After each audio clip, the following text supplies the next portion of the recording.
What a gift it is to be able to lean forward and talk to you face to face like this. I've been listening to a lot of you talk about your staff and how it's hard to get them to do what needs to be done or rise to the next level. You know, I understand that problem, and you have to recognize that your staff members are your students.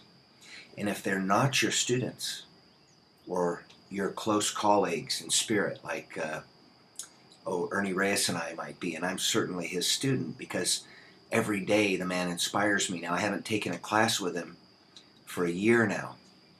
I haven't talked to him but 5 or 6 times in the last year.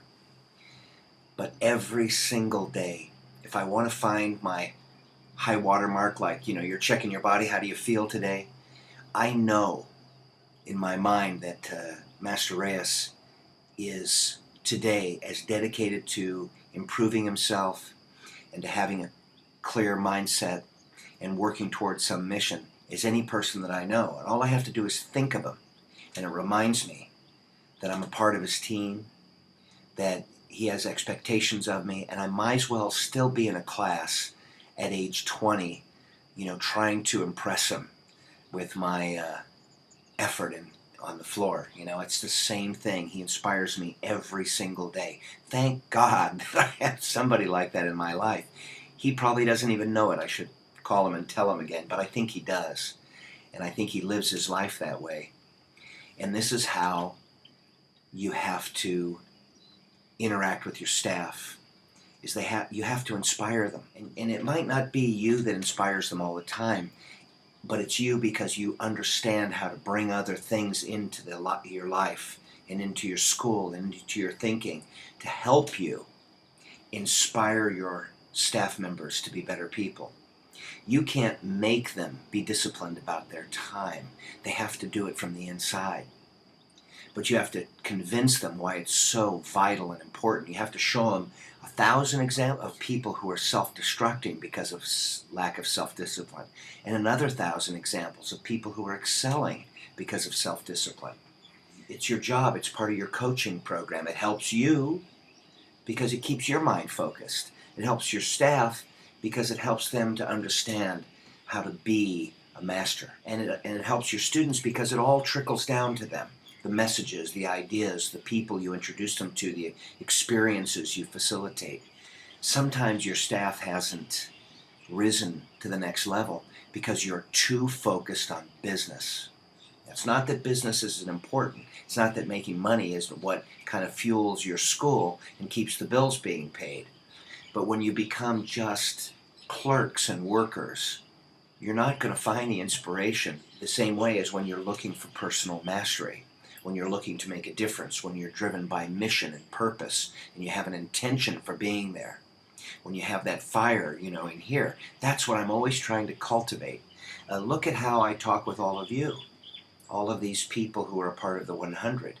I expect you to rise to the occasion. I expect you to tackle the impossible, to do something noteworthy, to do something that I could introduce to Ernie Reyes or my hero Jane Goodall or Julia Butterfly Hill or anybody who is looking for the spectacular, who has risen and can say, wow, that is indeed something. Now here's a normal person who for whatever reason didn't get sucked into the next purchase, didn't get sucked into all the triviality and the apathy. Here's a person who is striving to be like, Buddha, Christ, whoever your biggest hero is, somebody who's evolved beyond the mundane.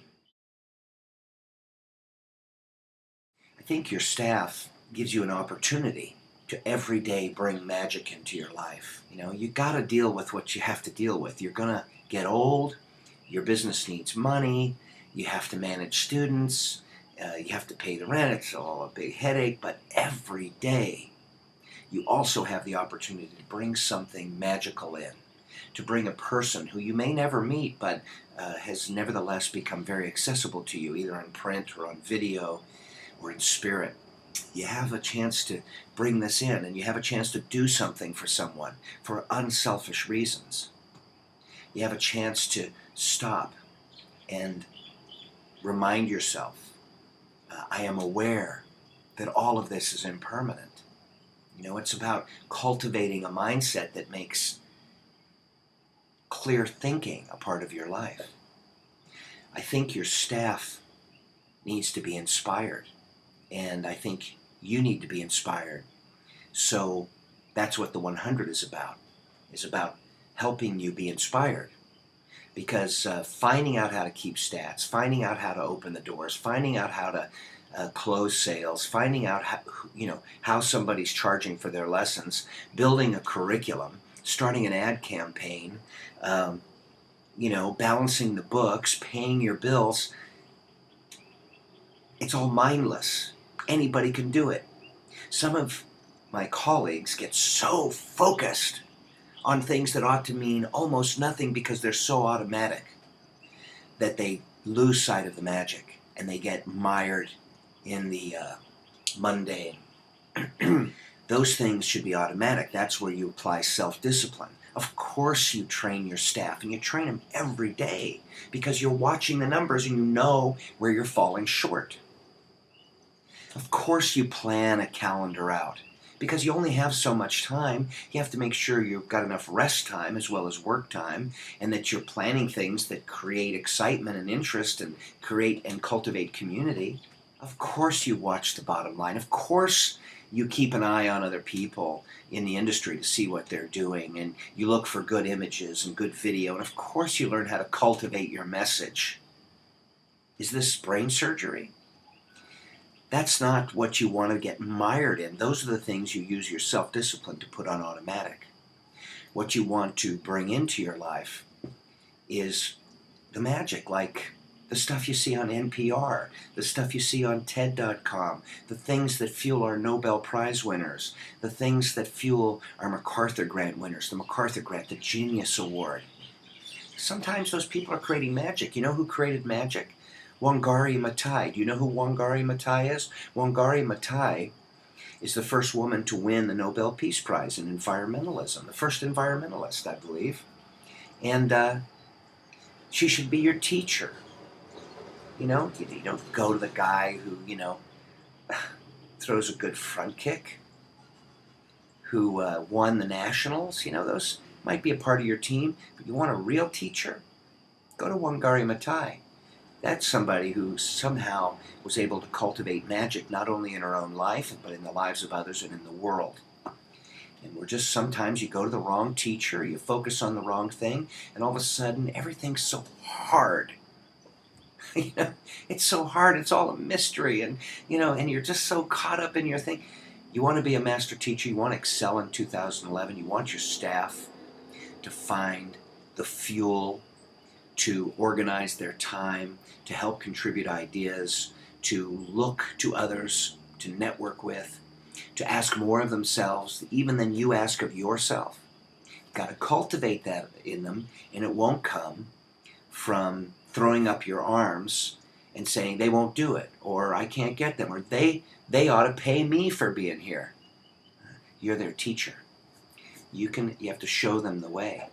And a lot of times you're limited in your thinking because you've let go of the daily discipline of studying and of learning and of rubbing shoulders, with people who are living with a sense of mission, who somehow bring the magic into their life. In 2011, let's find the magic. How do you find the magic? Daily self-discipline. Discipline your diet. Eat like there's magic in your life. Read like there's magic in your life. Train like there's still magic in the world. Associate with 50 new people who are cultivating the magic in their lives. And think big, but bring it down to daily self-discipline. And inspire your people. And if you want to inspire them, you're not going to yell at them, and you're not going to look at them in disappointment. You're going to show them. So I don't know what else to tell you. That I guess my talk is, all these things that you're working so hard on, are they really important? If you learn how to keep your stats, if you learn how to design an ad campaign, if you learn how to talk to people about what you do so it convinces them to buy, is that going to solve your problem? Or is it something deeper? You know, let's get our thinking together this year so that we live like masters, so that the people who have magic in their lives are looking to us also as examples of people who cultivate that thing which isn't just commerce, that isn't just pragmatic business, running. That's something special, spiritually, mentally, physically, socially. The magic. That's what we're looking for. That's why I'm talking to you this morning, to help remind you to cultivate the magic.